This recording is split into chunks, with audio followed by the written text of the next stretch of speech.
Merit growth চ্যানেলে আপনাদের সকলকে স্বাগত। আজকে নিয়ে এসেছি বাংলা ব্যাকরণের আরেকটি গুরুত্বপূর্ণ পর্ব, ব্যঞ্জন সন্ধি। এর আগে আমি সন্ধি সম্বন্ধে এবং স্বরসন্ধি সম্বন্ধে তোমাদের দেখিয়েছি। আজকে দেখাবো ব্যঞ্জন সন্ধি। ব্যঞ্জন সন্ধি, ব্যঞ্জন সন্ধি কাকে বলবো? ব্যঞ্জন বর্ণের সাথে ব্যঞ্জন বর্ণের অথবা ব্যঞ্জন বর্ণের সাথে স্বরবর্ণের মিলনের যে সন্ধি হয় তাকে ব্যঞ্জন সন্ধি বলে। ব্যঞ্জন বর্ণের সাথে ব্যঞ্জন বর্ণের অথবা ব্যঞ্জন বর্ণের সাথে স্বরবর্ণের মিলনে যে সন্ধি হয় তাকে ব্যঞ্জন সন্ধি বলে। পরীক্ষায় সূত্র আসে না, কিন্তু পরীক্ষায় কি আসে? পরীক্ষায় আসে সন্ধি বিচ্ছেদ। তাই আমরা শিখব 5টি ধামাকা ট্রিক। আমরা সূত্র শিখব না। ট্রিক 1, অনুস্বার ট্রিক। ট্রিক নম্বর 1 কি? অনুস্বার ট্রিক। সবচেয়ে বেশি আসা প্রশ্ন পরীক্ষায়। কোনো শব্দের শুরুতে বা মাঝখানে যদি অনুস্বার দেখতে পাও তবে সন্ধি বিচ্ছেদ করার সময় অনুস্বারের জায়গায় চোখ বন্ধ করে একটি ময় হসন্ত, শুধু ম দিলে হবে না, ময় হসন্ত সহ বসিয়ে দাও। ব্যাস, কেল্লা ফতে। ম্যাজিক ফর্মুলা হচ্ছে অনুস্বার, সুতরাং ম, অনুস্বারের জায়গায় ম। যেমন সংবাদ, দন্তস্বয় অনুস্বার বয়াকার দ, এই অনুস্বারটা এখানে উঠে গেল, এই জায়গায় কি হলো? ম হবে, অনুস্বারের জায়গায় ম হবে, ময় হসন্ত। সম, ময় হসন্ত, বাদ, সংবাদ।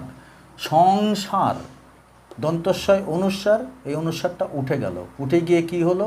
দন্তস্বয় ময় হসন্ত, সম, সার, সংসার। সংবিধান, অনুস্বার উঠে গিয়ে কি হলো? সম, বিধান, বিধান। সংগ্রাম, সংগ্রামের অনুস্বার উঠে গিয়ে সং, উঠে গিয়ে সম, ময় হসন্ত, সম, গ্রাম, সংগ্রাম।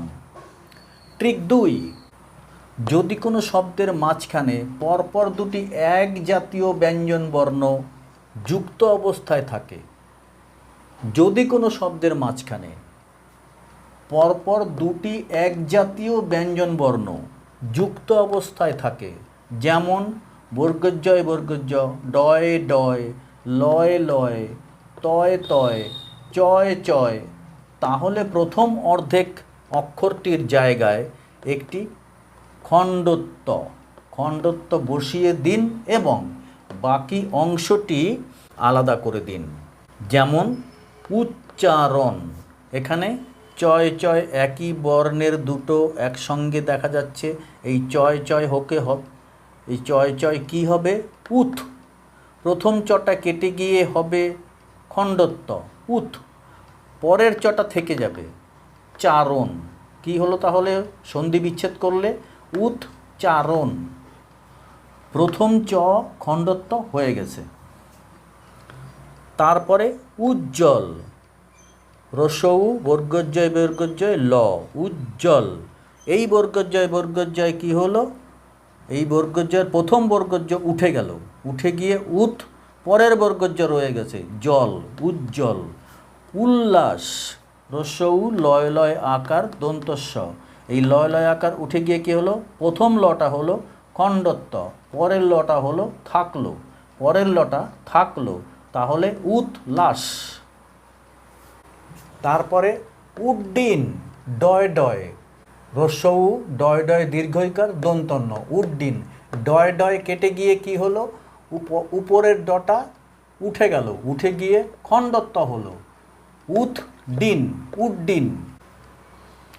বিপজ্জনক, উপরের বর্গজ কেটে গিয়ে কি হলো? দ অথবা খণ্ডত্ব।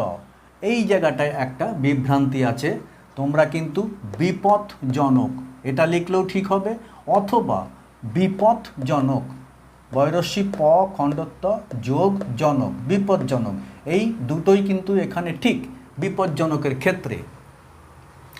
ট্রিক 3, যদি কোনো শব্দের মাঝখানে গ, বর্গীয় জ, ড, দ, ব অর্থাৎ কিনা বর্গের তৃতীয় বর্ণ ক খ গ চ ছ বর্গীয় জ ট ঠ ড ত থ দ প ফ ব অর্থাৎ বর্গের তৃতীয় বর্ণ থাকে, অর্থাৎ বর্গের তৃতীয় নম্বর বর্ণ, সেখানে বর্গের 1 নম্বর বর্ণ অর্থাৎ প্রথম বর্ণ হবে ক চ ট ত প হয়ে যাবে।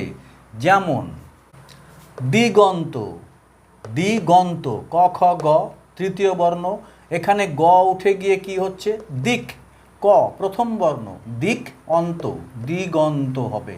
নিযন্ত, নিজ অন্ত নিচ অন্ত, এই বর্গীয় জ উঠে গিয়ে এটা হলো চ, চ ছ জ, চ হচ্ছে প্রথম বর্ণ, চ ছ বর্গীয় জ তৃতীয় বর্ণ। সদানন্দ, এখানে দ থেকে ত হয়েছে খণ্ডত্ব, অর্থাৎ কিনা ত থ দ তৃতীয় বর্ণ, সেখানে কি হয়েছে সৎ আনন্দ, দয়ের জায়গায় ত অর্থাৎ খণ্ডত্ব সৎ আনন্দ। সুবন্ত, এখানে ব প ফ ব, এখানে সুপ অন্ত। এইবার একটা কথা বলি, এখানে খণ্ডত্ব আছে কিন্তু এখানে ধরো খণ্ডর কিছু নেই, তো সুপের নিচে কিন্তু হসন্ত হবে, এই যেমন নিচ হসন্ত হবে। ট্রিক 4 চ ছ ট্রিক, চয় ছয় যুক্ত বর্ণ, কোনো শব্দের মাঝখানে যদি চ ছ যুক্তাক্ষরটি থাকে তবে বিচ্ছেদের সময় চ বর্ণটি সম্পূর্ণ ভ্যানিশ হয়ে যাবে, চ বর্ণটি থাকবে না, সেখানে কি হবে যেমন পরিচ্ছদ, এই পরিচ্ছদের জায়গায় চ ছ রয়েছে, এই পরি থাকবে, চ উঠে যাবে, ছদ থেকে যাবে, যেমন পরি যোগ ছদ। অনুচ্ছেদ, এই চ উঠে গিয়ে কি হলো চ ছ উঠে গেল, অনু যোগ ছেদ। কথাচ্ছলে, কথা থাকলো ছলে থাকলো, এই চটা উঠে গিয়ে কথা ছলে, চ উঠে গেল। শেষ ট্রিক 5 নম্বর ট্রিক দয় ধয় ট্রিক, শব্দের মাঝখানে যদি দ ধ যুক্ত বর্ণটি থাকে তবে প্রথম পদের শেষে খণ্ডত্ব বা দ, খণ্ডত্ব বা দ আসে প্রথম পদের শেষে, প্রথম পদের শেষে খণ্ডত্ব বা দ আসে, পরের পদের শুরুতে একটি হ চলে আসে। প্রথম পদের শেষে খণ্ডত্ব বা দ আসে এবং পরের পদের শুরুতে একটা হ চলে আসে। যেমন উদ্ধার, এখানে দ ধ উঠে গিয়ে উৎ হার, প্রথম পদে একটা খণ্ডত্ব, পরের পদে একটা হ, উৎহার। পদ্ধতি, দয় ধ উঠে গিয়ে পদ হতি, পদ্ধতি, এখানে বলা হয়েছে খণ্ডত্ব বা দ, সেই জন্য এটা পদ হতি পদ্ধতি। তদ্ধিত, দয় ধ উঠে গিয়ে তৎ হিতু, তৎ হিতু। বাড়ির জন্য তোমাদের 3টে সন্ধি দিয়ে দিলাম, তোমরা এটাকে সন্ধি বিচ্ছেদ করে আমাকে কমেন্টে জানাবে, বাড়ির জন্য কমেন্টে জানাবে। সংলাপ, আমি ট্রিকটাও এখানে দিয়ে দিয়েছি, ট্রিক দিয়ে ভাগ করবে। উচ্ছেদ ট্রিক 4, সংলাপ ট্রিক 1, জগদীশ ট্রিক 3। এই ট্রিককে ফলো করে এই 3টে সন্ধি বিচ্ছেদ করে আমাকে কমেন্টে জানাবে।